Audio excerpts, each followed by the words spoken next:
Hello and welcome to episode number 396. I'm Sarah Wendell from Smart Bitches, and with me today is Deanna Raybourn, author of the Veronica Speedwell series, which has been described as Miss Fisher meets Sherlock Holmes. And yes, that story checks out.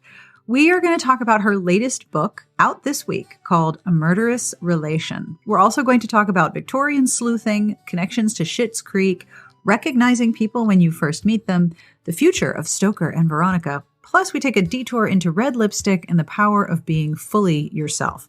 We also talk a little bit about travel, but this was recorded before the COVID-19 outbreak was so prevalent in the news. So I don't want you to think we were being flippant about travel and that we recorded this right now. This is from a few weeks ago.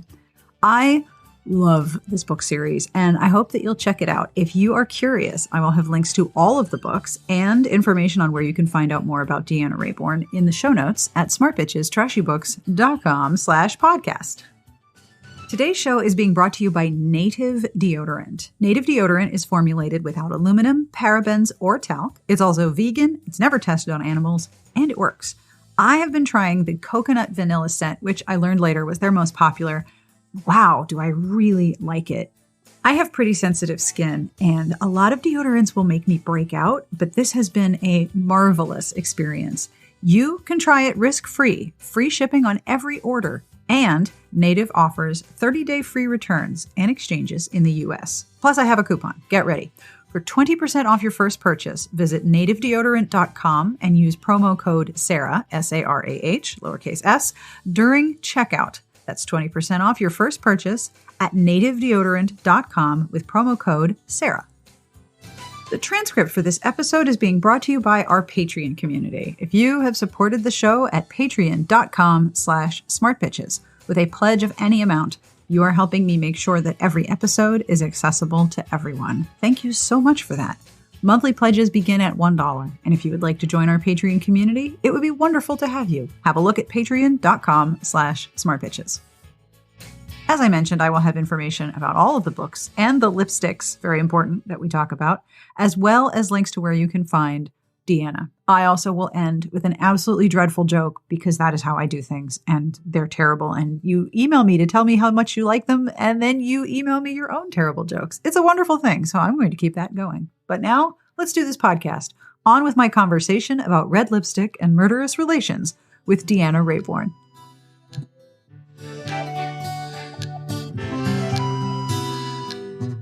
Hey everybody, I'm Deanna Raybourn, and I write I'm gonna blow my own horn for a moment, the Edgar nominated Hell yeah. Veronica Speedwell mystery series. They are Victorian mysteries, and if you are not familiar with them, think Miss Fisher meets Sherlock Holmes. That's actually a really good way to reference it. Thank you. I just came up with that this morning, and I was like, oh yeah. Very true, because they have a Veronica and Phryne have a very similar utter lack of fucks. Oh, they so do. And, when I ask people, who Veronica reminds them of, or, any other female sleuths that they like, Phryne is the one who comes up most often. So I feel like they are sisters under the skin. Oh, yeah. And they're utterly unapologetic about being who they are, which is one of the fun things about reading or watching them. Oh, girl, it's the fun thing about writing, too. Well, that's actually my first question, because I know that in this book, they go undercover in a brothel. Which sounds like a lot of fun to write. I'm guessing so. Oh my God. Yeah, there were so many deleted scenes from this book. You have no idea. Yeah, we had to cut for time, but I have just a ball writing Veronica anyway. And then the idea when it first came to me, this thought that I could send them undercover in a place like that, I just went, oh God, the whole thing is just going to feel like a party. And it was so much fun to write. It seemed like you were having a really good time. How much research did you do into, Victorian brothels? Is your search history just absolutely exquisite at this point? My search history probably has me on so many different watch lists for so many different reasons. I actually learned a fair bit. I mean, technically in the book, it's explained that it's not actually a brothel, but I mean, that's pretty much splitting hairs. Mm-hmm. It's a private establishment where money doesn't change hands because that's vulgar. But everybody knows what everybody's there for. And there are all sorts of entertainment set up. And here's the funny thing. It's actually kind of the one I created in the book is a sort of amalgamation of a lot of places that actually existed. You know, Queen Victoria's oldest son, who eventually became king as Edward VII, really liked to have a good time. And the more you kind of delve into the sorts of places he went and the kind of habits that he had, the more interesting it is. And, you know, I kind of pulled a little piece from this place and a little piece from that place and kind of put it all together. And yeah, like I said, it was just a real good time to write. One of the things I really liked about that particular section of the book was the description of what it looked like inside. Thematically, artistically, the food porn. There was a lot of food porn. There's a lot of, and poor Stoker's hungry. Like the whole book, all he does is eat, this poor man. He's just a nonstop feast. Yeah, that's a running joke with Stoker, that he's always eating, and it's usually something sweet. Right. Like you constantly. In that way, Stoker's like an overgrown toddler. You always have to. Veronica has gotten to the point now where she carries around food with her. Yep.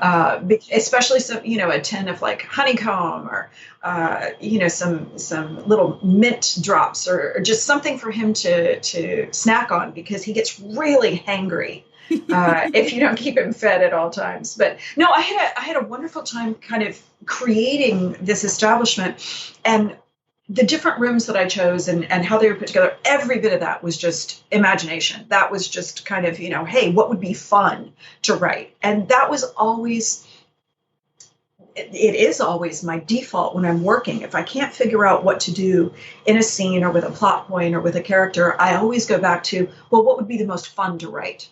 Because generally, if it's fun to write, it's fun to read. Oh, that's so true. I'm fairly lazy too, so I like to do the thing that's going to give me the biggest bang for the buck, you know. And I'm incredibly fortunate to do what I do for a living, and I love it a real lot. And it's, you know, even on its worst days, there's always, you know, kind of rolling around in the back of my mind the fact that, oh my God, I get paid to do the thing that when I was 5 years old was my dream job. Yeah. And so anything I can do to make it even more fun is just, you know, it's the cherry on top of the whipped cream, on top of the icing, on top of the, you know, it's all these different layers of yumminess. So in this edition, it was fun to create a whole brothel. It absolutely was. It seemed like it was. It seemed like, you know, it seemed like a pretty amazing place. I don't want to spoil the book. I have a rule that anything that happens after 20% of the book, I consider a spoiler. And I looked, and this was at part 38% on my reader. Oh, so girl. I will take this out if you think it's also a spoiler. But someone walks up and grabs Veronica by the pussy, and she kicks his ass. Yes. That was very satisfying. Thank you for that. Yeah, you can leave that in. That's fine. Thank you. I appreciate that, because I never want to spoil something. No, and honestly, I think that's a thing that a reader could kind of anticipate, is the fact that if a woman, especially at this time, is going undercover in a place like that where consent is assumed, then something, you know, a pass or an assault or any sort of contact that was not initiated by Veronica, like you would expect that something inappropriate is going to happen at some point. The only question is, how's Veronica going to deal with it? How's Stoker going to deal with it? And I think we all know how Veronica's going to deal with it. Yeah. And Stoker's very sanguine about it. Like, oh, Veronica, what are you doing? What's going on? Exactly. And, you know, I allude in each book to a lot of Veronica's previous adventures and her travels and the things that have happened to her. And if you put and the funny thing is, I started writing these books well before Schitt's Creek started airing. And yet there's an element of Veronica that reminds me so much of Alexis, because when you're watching Schitt's Creek, there will be this little thing, Alexis will just drop in a conversation about how that time she spent 2 weeks, locked up in the Sultan of Brunei's palace. And just it's dropped in as an afterthought. And that's the way Veronica's adventures have always been. It's these insane things that happen to her, and they're just kind of mentioned in passing. And we never really learned too much more about it. But when she's like, when I was held hostage by this Corsican bandit king, and you're just like, what now? What now? Yeah. And Stoker doesn't really ever ask for clarification. And so the reader never really gets clarification on exactly what's happened to her. We know that she survived the explosion of Krakatoa when that volcano was erupting. We know that she's been through earthquakes and shipwrecks and all kinds of things. And so in the back of my mind, Veronica has been able to take care of herself and always been able to handle herself. And especially for a woman traveling at this time, it wasn't the most respectable thing to do. There were lady travelers who would, kind of go globetrotting, and they could get away with it, and they didn't have their maids. And a lot of times, just because of social expectations, they could get away with saying, how dare you, sir? And a man would back off immediately once you made it clear that his advances weren't welcome. But there were times when women absolutely had to be able to take care of themselves. And I feel like Veronica not only would have had those skills, but Veronica would have really deeply enjoyed using them. Oh, yeah. I think we're only about maybe 5 pages into the very first book, A Curious Beginning, when, she talks about grabbing an umbrella and hurtling after a guy who has broken into her house while she's, kind of issuing this Maori battle scream, going right after him. And sometimes it's a Viking berserker yell. And she flings herself into these situations without a whole lot of consideration for physical danger. So I feel like, she's the girl who's going to say, oh, I don't think so. Yeah. When she's grabbed inappropriately. And this was inappropriate. Oh, just a little. No, and Veronica dealt with it. She really did. Yeah. And I love the part where she talks about travel, and that when you travel, there's just this wonderful pause, and you start over, and it's just you, and you don't have any responsibility surrounding you. It's just you out in the world. And you can sort of get a sense that that's a fundamental part of her character. Absolutely. And that's one of the traits that she gets from me. Because I love that moment when you're going into the airport and you get through security finally, which is always a hassle, and you get to the gate and you're sitting there and it all drops away. Everything falls away. Suddenly you're not responsible for taking the dog out. You're not responsible for the laundry. You don't have a million phone calls. You don't have... But, you can put your phone on airplane mode and no one can reach you. Yep. There is nothing except the here and the now and the person you are. And maybe you're talking to somebody that you are never going to see again. Mm-hmm. And you can just be that part of yourself that is unfettered by the day-to-day. It's a fresh start. Every time you set off on a different leg of your travels, it's a fresh start. And I love that. It's just so clean and simple. And there's this wonderful anticipation when you go to a new place that this is a new chapter that's being written. This is a page of your story that hasn't been sketched, hasn't been written. Nobody knows anything about this yet, including you. So it's brand new. And I love that. That is one of my favorite parts too. Also the sort of surrender of control. Like, yes. Well, yes. All I have to do is sit here.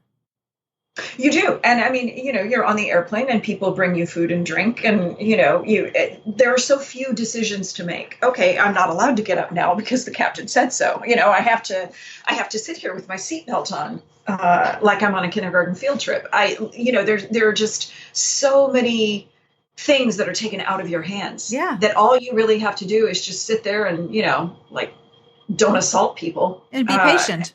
Yeah. Be patient. Yeah. And that's the thing, is eventually you're going to get to where you're going, and you chill. You're very much in the moment, mm-hmm. and nobody expects anything of you. In fact, the quieter and less obtrusive you are, the more they like you. Yes. So it's just, my goal is always to be the dream passenger who just sits there and is like, no, I'm good. Thank you. Yep. Thank you. All is well. I've got I just invested in some noise canceling headphones for when I travel, and I used them on my last trip. Wonderful. Oh my God. I am evangelical about these things now because it was a completely different travel experience. It gives you the bubble. Oh, like you're in the bubble.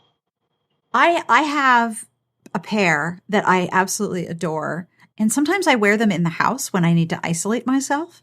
Oh God, yes. And it's like, this is what I need. Because I didn't realize until recently how much sounds that I'm not under control of, that I can't control what I'm hearing, really irritate me if they're bothersome. And if I can just shut everything out in an oral sense and just isolate myself sound wise, I would be very comfortable in one of those isolation booths where you can hear your own heartbeat and like the decibels are all covered with, all the walls are covered with foam and the decibels are really low. And it's like, you can hear your own digestion. Sounds great.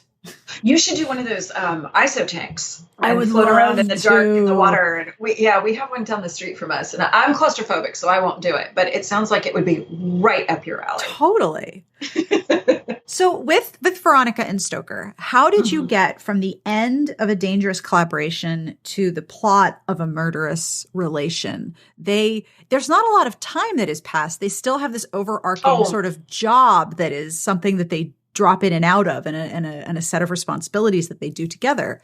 But how did you get from one to the next? Well, there is no time because for people who haven't read A Dangerous Collaboration yet, it's not a spoiler to say that they are still in Cornwall at the end of what happens in that book, and Veronica gets a telegram saying, "Hey, come to London," and that's the beginning of A Murderous Relation. So there is no time gap at all. Some books we have 6 months, and we assume that they're actually doing the work that they're supposed to be doing at that point because they do have jobs. Right.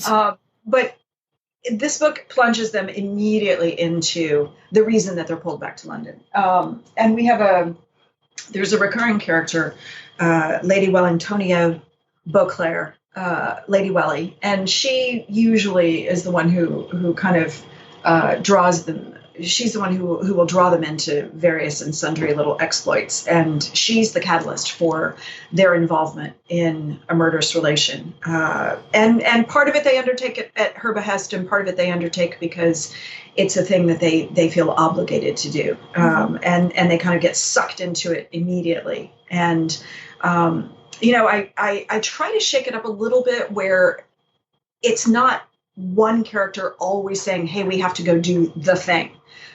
Sometimes it's Stoker, sometimes it's Veronica, sometimes it's forces outside them. So you never really know where the impetus for the plot's going to come from. Mm-hmm. But this time it's a combination of Lady Welly and Veronica. Stoker's not terribly enthusiastic. No, he's kind of done. He's like, can I just sit inside a taxidermied animal, eat candy, and get on with my business? Bless his heart. I torture him a lot. I really do, through Veronica, because Veronica's usually always dragging him off. But to be fair, the only reason he is in Cornwall during A Dangerous Collaboration is because he inserts himself into the situation. Yep. He was not invited. So, that was Veronica's jam. She embarked on A Dangerous Collaboration with his brother Tiberius, and it is entirely Stoker's fault that he ends up there and ends up a little bit the worse for wear by the end of the book. Bless him. Yeah, he can't complain too much. He has a lot to complain about, but he cannot complain too much about that one. Veronica has a real skill for kind of cutting the moral high ground out from underneath him. And so, that's a fundamental part of their dynamic, I think.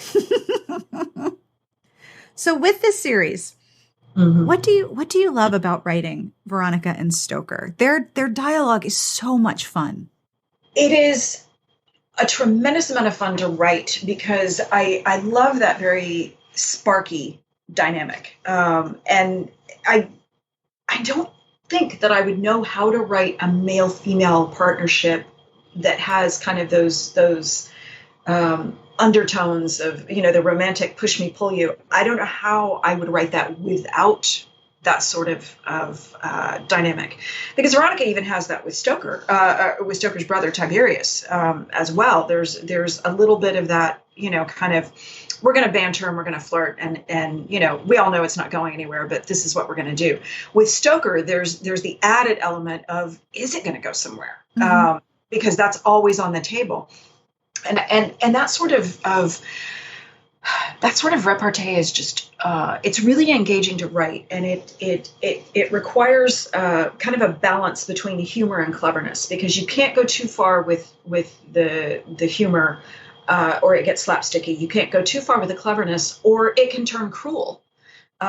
You've always got to have a kind of a third element of kindness and consideration for the other person in there, where we both know this is a bantery game, and we're never really going to in sincerity attack each other's underbellies. If Veronica and Stoker ever go at each other in a way that's kind of unkind and cutting to the quick, it's not humorous. It's not one of their bantery scenes. That's when that kind of gets stripped away, and they become much more vulnerable.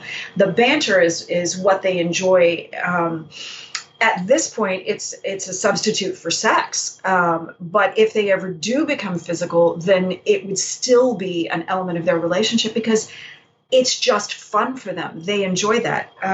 My husband and I are getting ready to celebrate our 30th wedding anniversary this year, and congratulations. I'm celebrating my 20th. It's a nice milestone, isn't it?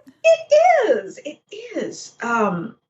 And we still have that banter with each other. We still have that back and forth. And that's what keeps it fresh and interesting and engaging is, even after all that, my husband and I have known each other since we were 19. And even after all this time, he's still never entirely sure what's going to come out of my mouth. Yeah, that is so funny. I met my husband at 17. I had no idea we had so much in common, but yeah, there's moments where he's like, oh, okay, that's why I have that gray hair. Okay. Yeah. Well, and the thing is too, when it's such a crapshoot when you meet them when you're really, really young, because you basically have to gamble on the fact that you're going to grow up in the same direction. Yes, that's exactly and not everybody it. does. And not everybody does. Nope. And we were very fortunate that we did, because as we've gotten older, I think one of the keys to a relationship that has that kind of longevity is you have to find the same things right and wrong. You have to have the same kind of code, and you have to find the same things funny to a certain extent. You have to be able to laugh at a lot of the same things. And it doesn't really matter what they are. It's just if you can overlap a lot of your senses of humor, then that's going to take you really, really far. And so for Veronica and Stoker, I think there's a huge element of we view the world standing in the same spot. That perspective is the same. Mm-hmm. We can look at it and we get each other. And Veronica makes this point, I think probably at least once in each book, that they are cut from the same cloth, that if the rest of the world is mud, they're Quicksilver. They're fast and they're sparky and they're perceptive, and they get each other in a way that other characters don't completely get them. Some come close, but nobody really gets them as well as they get each other. And so whatever other problems they have, whatever other issues come up, Stoker, your ex-wife is in the picture and she's kind of murdery. Or, hey, Veronica's having problems with her birth family who just happens to be royal. Whatever else is going on, they have each other. They get each other. And there's that, I don't even have to think about whether I can rely on you because you are the bedrock under my feet. And so the rest of it kind of just becomes a little inconsequential when compared with that. There's not that much that's going to be able to shake them. I love that they have that same sort of, like that they are located on the same point on the compass. Yes, exactly. And they are looking out at the world with a very common underpinning of their experience. Like you said, they get each other on a number of levels for experiences that they didn't have anything to do with each other at that time. exactly. They both went out to explore the world. And the funny thing is, my husband and I both have compass tattoos, which I just realized. Stoker and Veronica both started traveling the world very, very young. Stoker ran away the first time when he was like 12 years old, and has been in and out of his family's life since then. He's the black sheep of an aristocratic family. Veronica has been on her own essentially since she was 18. They both traveled the world. They both had tremendous experiences, and they both had that drive to get out there and experience things that were different from where they came from the very beginning. They both knew, hey, I'm the cuckoo in the nest. I'm not normal here. I'm not like everybody else. Yeah. They recognize that same feeling in each other. Yeah. There's it's like very they vibrate on that frequency. Yeah. It's a kindred spirit thing. And, every once in a very, very blue moon, you meet someone. And I had this experience when I met my husband, when we were in college, that you just meet someone and there's that click where you say, oh, I know you. Yeah. Yeah. I just met you, but I know you. Yep. I know who you are. I get you. And it's not so much a meeting as it is a recognition. Yes. And it's, yeah. And it can be a romantic relationship. It can be a friendship. And it's lovely when it happens. And, who knows, maybe these are people that we've known in past lives or some such, but they're people that we get from the minute we meet them. Yes. Yeah. I love that recognition of vibration. It is so comforting. Like, oh, I'm not the only complete weirdo. Here's another weirdo just like me. No. And that's the interesting thing is it's usually people who are not the same as everybody else that you meet. And that's why there's that moment where you say, oh, I see you and I know you see me. Yes. So do you have a destination for them in mind?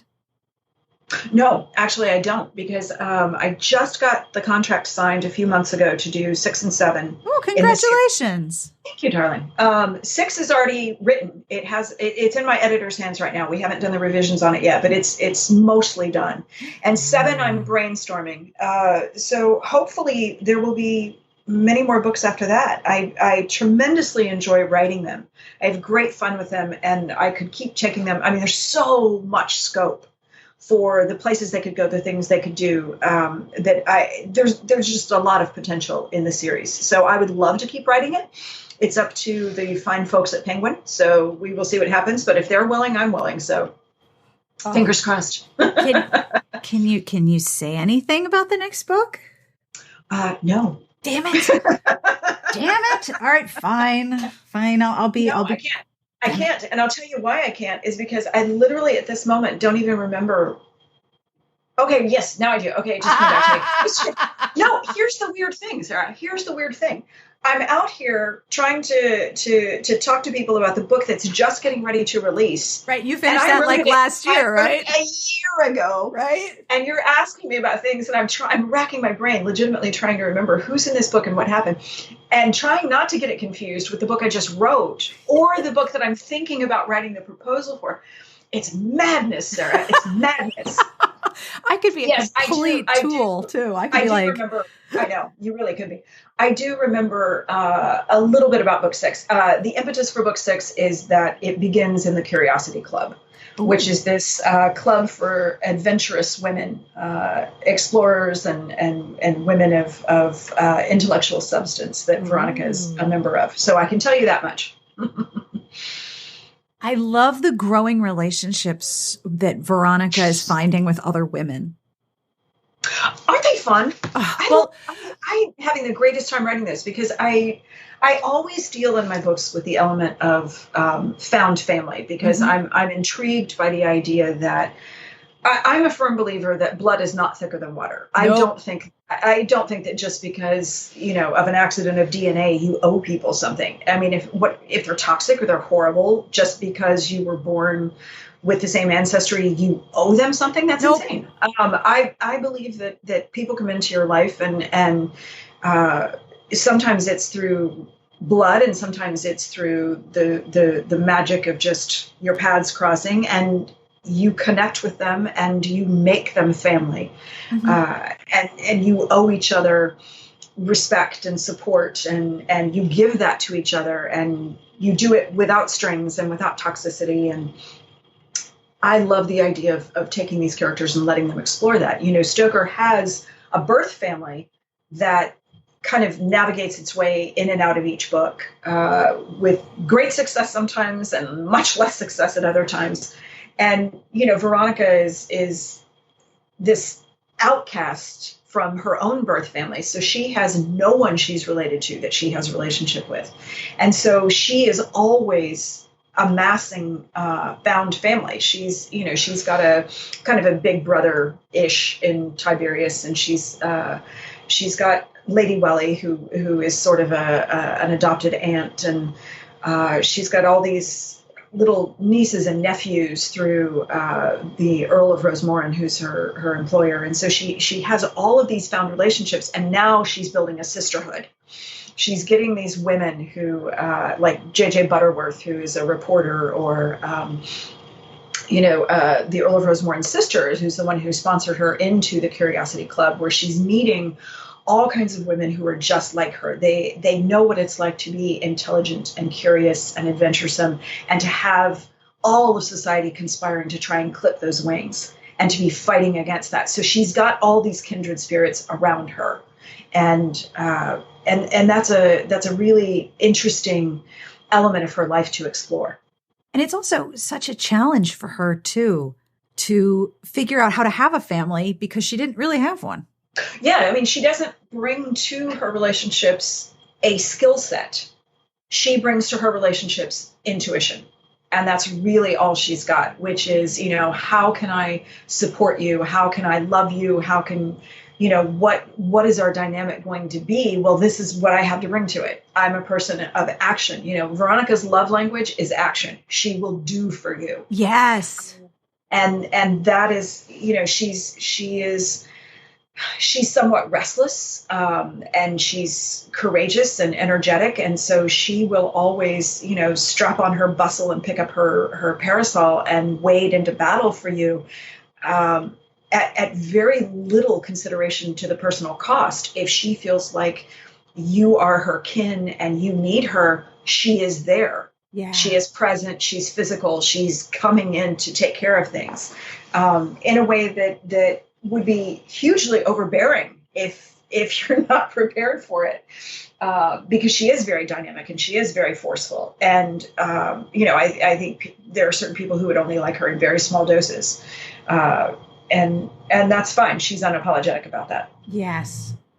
She's just unapologetically herself. It's one of my favorite type of character to read about. Yeah. Yeah. And it makes her tremendous fun to read about and to write about, because that is who I am getting to be more and more and more the older that I get. Oh, yes. Because, I'm turning 52 this year, and girl, my give a shit are done broke. I mean, it is so far gone. Yep. I could not care less anymore about so many things that used to occupy a lot of my time and a lot of my mental energy. And now I'm, screw it. I don't care. And it's very freeing to say, these are the small number of things that I care about, and they are wonderful. And I will devote all of my energy and my thought to this, and the rest of it can just go hang.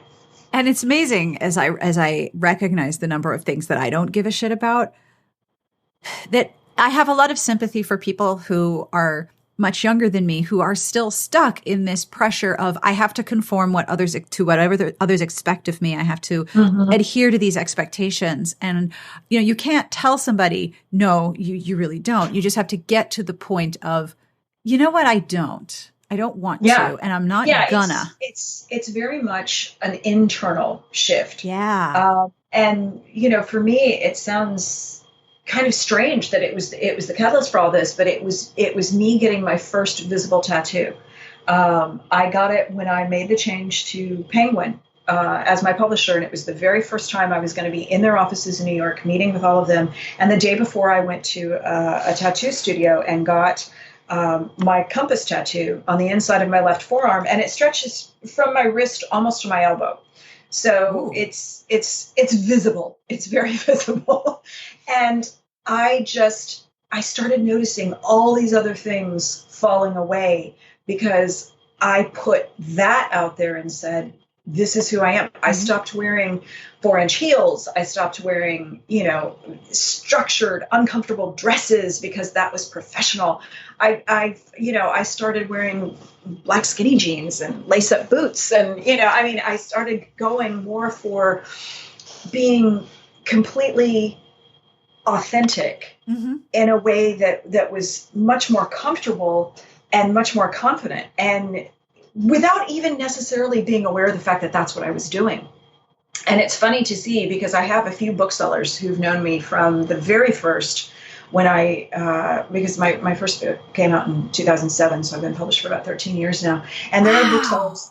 I know. There are booksellers who've known me from my very first book tour. And one of them in particular cracks up every time I come in the store now because, the first time I went and did an appearance there, the knees are knocking together and, I'm trying so hard to please. And just, it was all so nerve wracking. And now, I go into places like that and I'll come in just 100% relaxed, just happy to talk to readers. And I can do, 45, 60 minutes on the fly without ever even knowing I was going to have to speak. And there's just such a shift, but it's even in the way I hold myself and the way I carry myself in those situations and the way I breathe and the tone of my voice and everything. It's really funny to see that transformation happen over those years and to see what getting comfortable in your own skin does for you. It really does. For me, it was piercings. I now have 4 in one ear and 3 in the other, and I'm very happy. Oh. Well, I realized, wait a minute. When I was younger, I was never allowed to. You only have one piercing. You can't have 2. And then I was like, well, hold on. Who's telling me what to do now? Like literally nobody. I can do whatever the hell I want. So you have talked online a great deal about your travel strategies. And we talked about the characters traveling and the freedom and the sort of isolation bubble of pause that comes with traveling. And I know you're traveling a lot for this release. What are some of your travel strategies? Aside from, the noise canceling headphones and just relaxing and being patient and just taking it as it comes. Well, I sat down and counted up, and I'll be on 40 flights this year that I know of. Wow. That's not, I'm sure there are going to be a few trips roll up that I don't know about yet. So just right at this moment, I know I'm going to be on 40 airplanes. And so you do kind of develop some strategies the more you travel. The one thing I did for myself last year that has made a huge difference is I invested in decent luggage. Because for years I would just go and buy something that because you don't like to spend money on things like that because you're like, oh God, I don't use it that often. Well, it turns out I do use it often. And it makes a huge difference to have something that rolls smoothly and that looks nice and, that functions really well. And it doesn't function well unless you buy decent luggage. And so I invested in decent luggage this year, and that's made a huge difference. A lot of it for me is I check my suitcase every time. And you don't ever have to participate in that wild rugby scrum for overhead space because it's just getting worse and worse and worse. And every flight that I've been on in the last probably 20 flights, there's no overhead space. They run out. People have to gate check. And I will get off a plane. And the last time I got off a plane, there were, I would estimate conservatively 35 people lined up who had gate checked their bag. Right, which slows them down. Yeah. Oh my God. Yeah. Because especially there are certain airports that are getting tighter and more difficult to make connections. And so if you have to stop and wait for a bag, good Lord, child, you're not going to make your connecting flight. So I have figured out that sticking with one airline as much as I can helps a lot.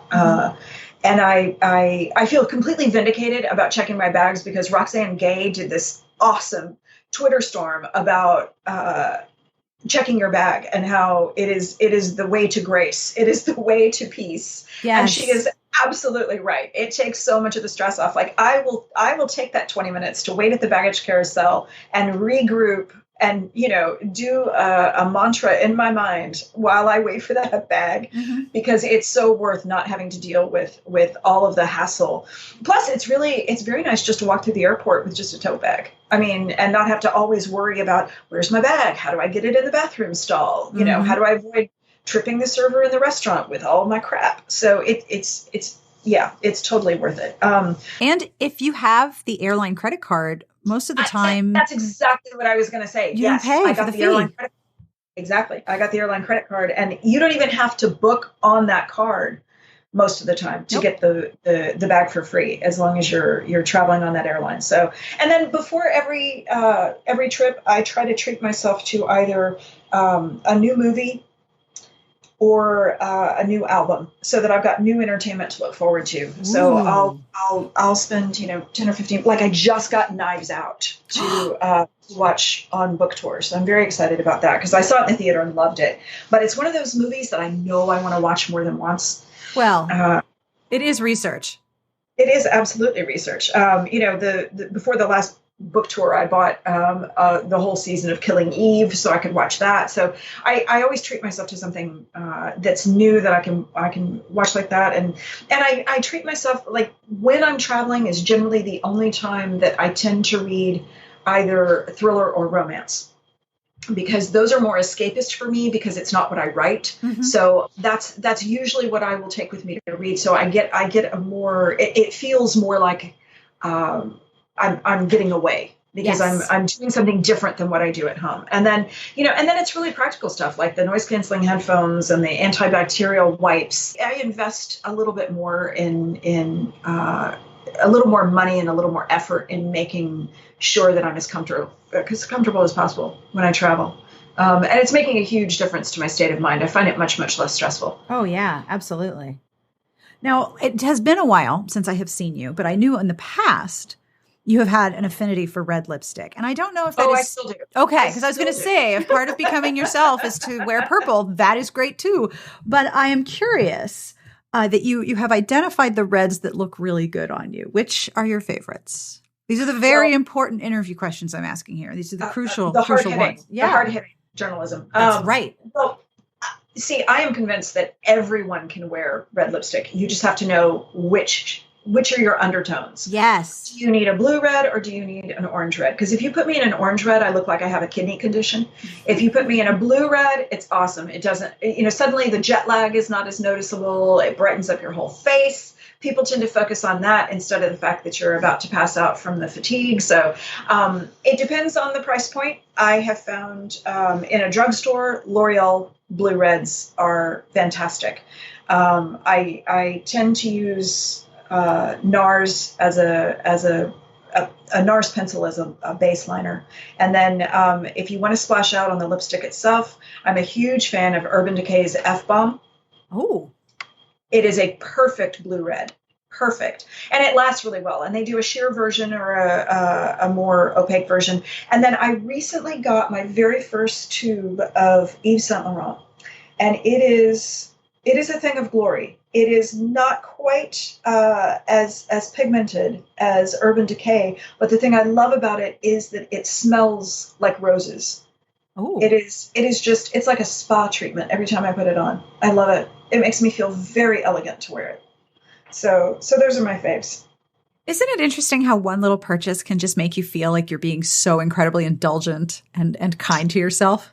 That is why lipstick sales always spike in times of national crisis, especially war, because when you don't feel justified in taking a huge extravagance for yourself, like you don't want to go spend $150 on a massage or, a couple thousand on a vacation, you can go spend $20 on a new lipstick and feel like a completely different person. Oh, absolutely. And it does. It makes you feel reborn. And, just fresh and new. And it's a lovely thing to be able to do for yourself. And even if you're not much of a lipstick person, you can still do, most of these companies will do like a sheer version, or they'll do a tinted balm, or just, a little something to brighten up your face is never a bad idea. At least in my case. That's brilliant. I didn't know that about lipstick sales in times of war. That's really interesting. Yeah. I think the first time they noticed it was during World War II. Makes sense. Yeah, and if you think about all the pictures that we ever see of women in World War II, they're wearing their gorgeous red lipstick, and yeah, when everything's rationed or everything's on fire, or you never know what's going to happen from day to day, being able to literally put on a happy face is not to be trifled with. It is an important thing. Absolutely. Now, you've also written online about doing the work of unlearning history, about the way that some writers are venerated without question, and the way that privilege is like a invisible protection that allows things to never reach you or just bounce off you. What have you learned and unlearned lately?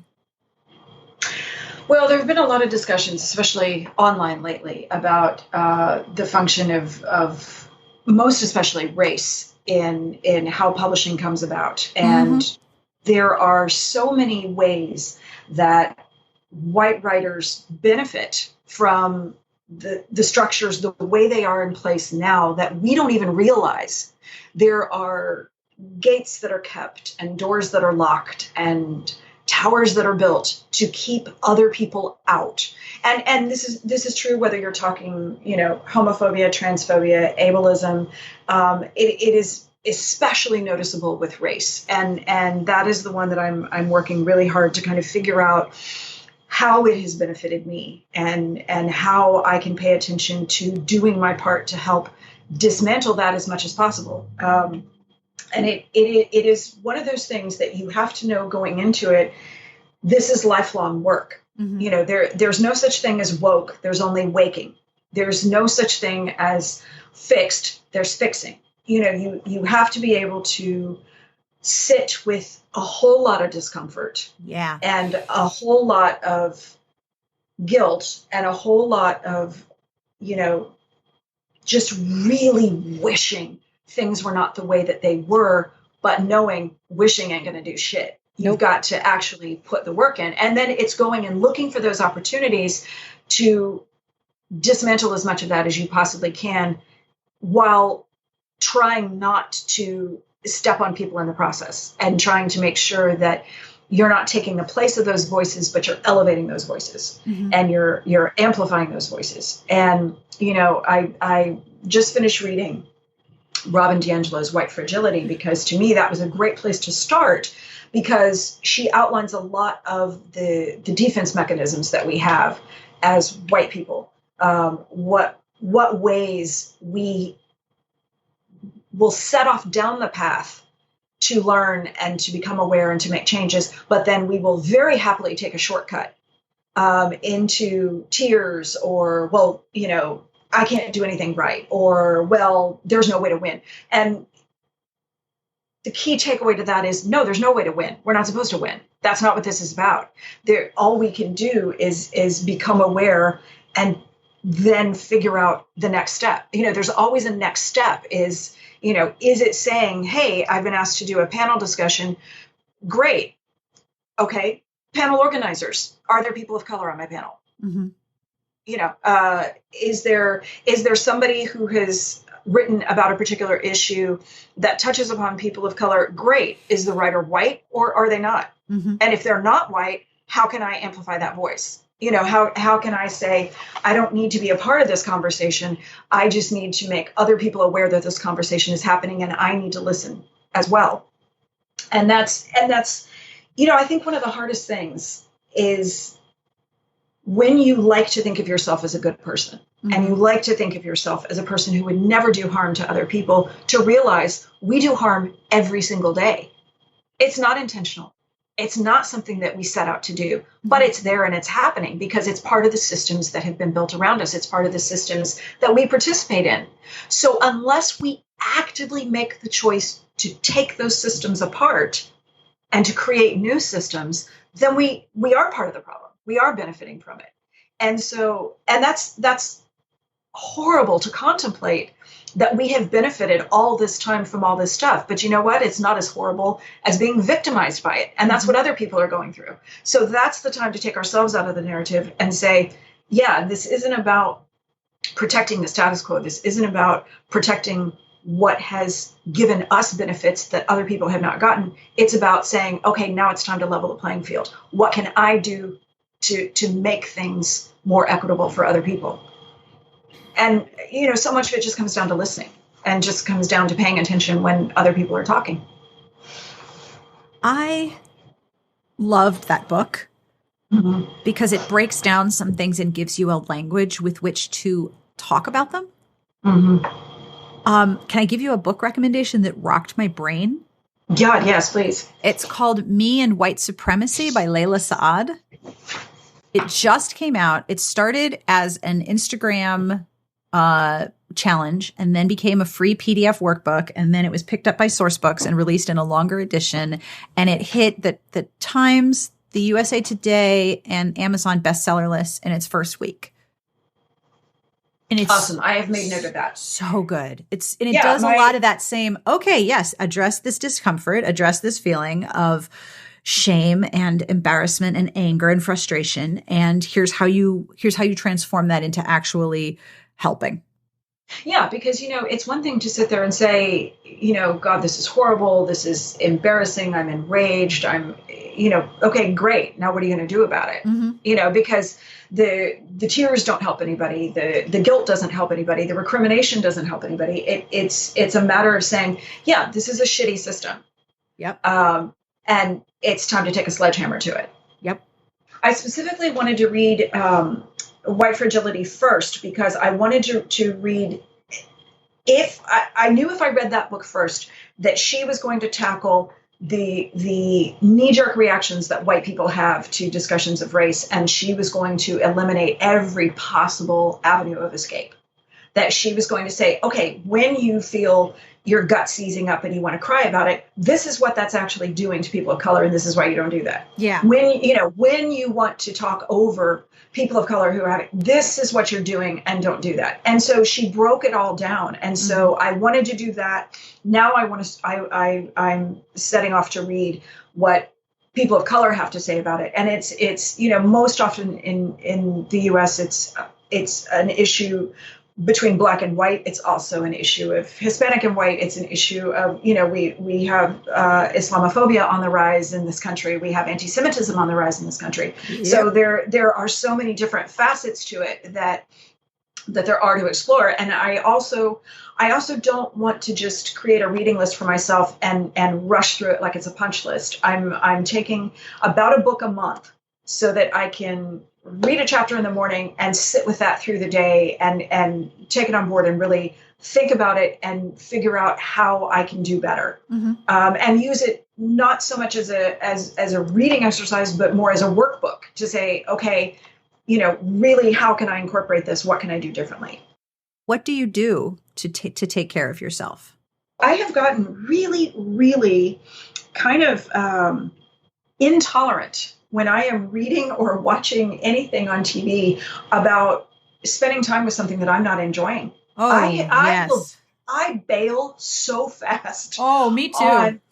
It's obscene how quickly I will drop a book or something on Netflix. If I'm not enjoying it, it's like, no, my life is either way too short or way too long to spend it doing things that you don't enjoy. And so if it's, and I'm not the audience for everything. So if something is created and I'm not loving it, then I wasn't the audience. And so I will pass it on by. And I'm feeling more and more comfortable with that choice to say, nope, not for me, and move on. I do a lot of things. I kind of never view it's difficult to put into words to people who maybe are not creative for a living.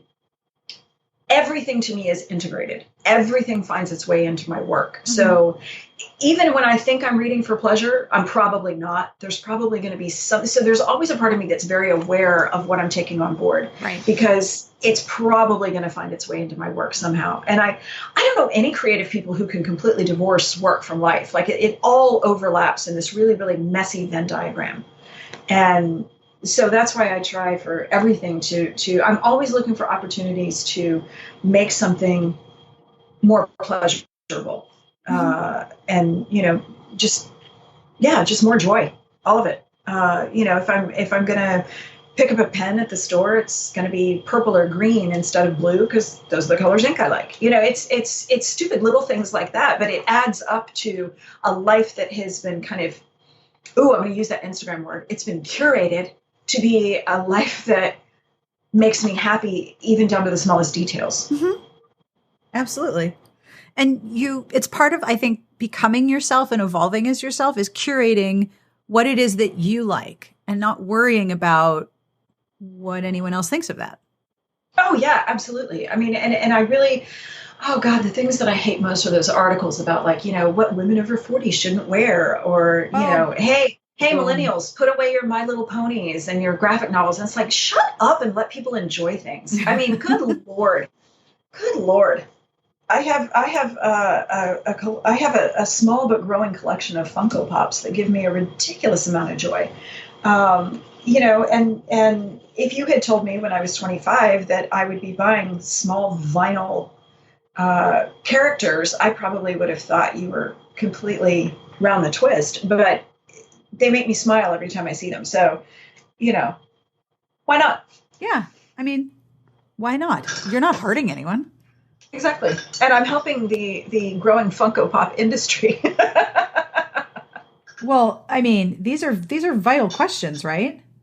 Yes. I mean, I have Wonder Woman and Antiope Funko Pops in my workout space, and I have Maleficent Funko Pops in my study. So I have themed areas now for my two collections of Funko Pops. Well, I mean, that's how it's done, right?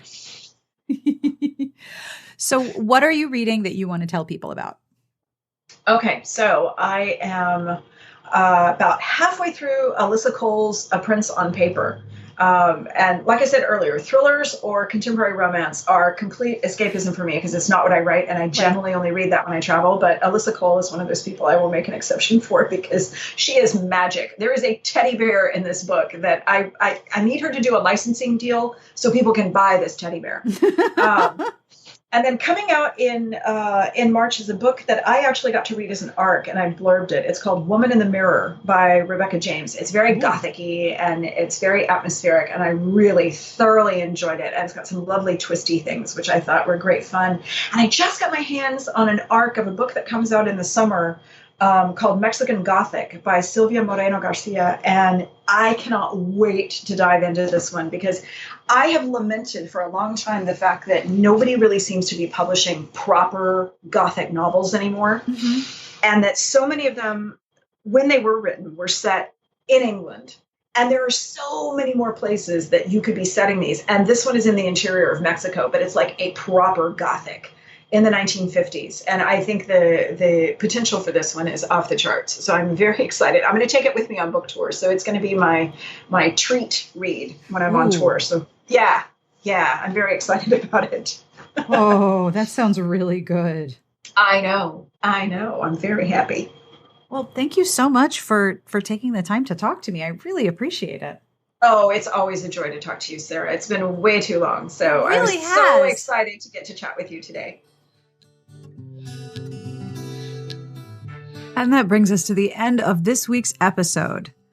I absolutely love talking with Deanna, and I hope you enjoyed our conversation as well. You can find her on her website at deannaraybourn.com, on Twitter, and on Instagram at Deanna Raybourn. And I will have links to all of those places in the show notes as usual. And if you want to get in touch with me, you can reach me at sbjpodcast@gmail.com, or you can call and leave a message at 1-201-371-3272 and tell me a bad joke, because bad humor is getting me through. I don't know about you.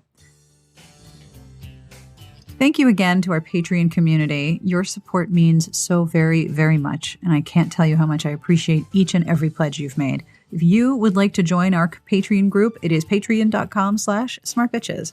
I am in the process of scheduling interviews for the upcoming months, and often I ask the Patreon community for questions and suggestions. So if you would like to be part of that group, have a look. Pledges start at $1, and I would be thrilled to have you. I end with a bad joke because that's how I do things. And this joke is really bad, and I love it. Are you ready? Here we go. How do you cut the ocean in half? Give up? How do you cut the ocean in half? With a seesaw. It's so dumb. I love it so much. Like I said, bad humor getting me through. Wherever you are, I hope you are safe. Don't touch your face, wash your hands, and keep those around you safe as well. I am sending all of you very good thoughts, and I will see you back here next week. Smart Podcast Trashy Books is part of the Frolic Podcast Network. You can find outstanding podcasts to listen to at frolic.media/podcasts.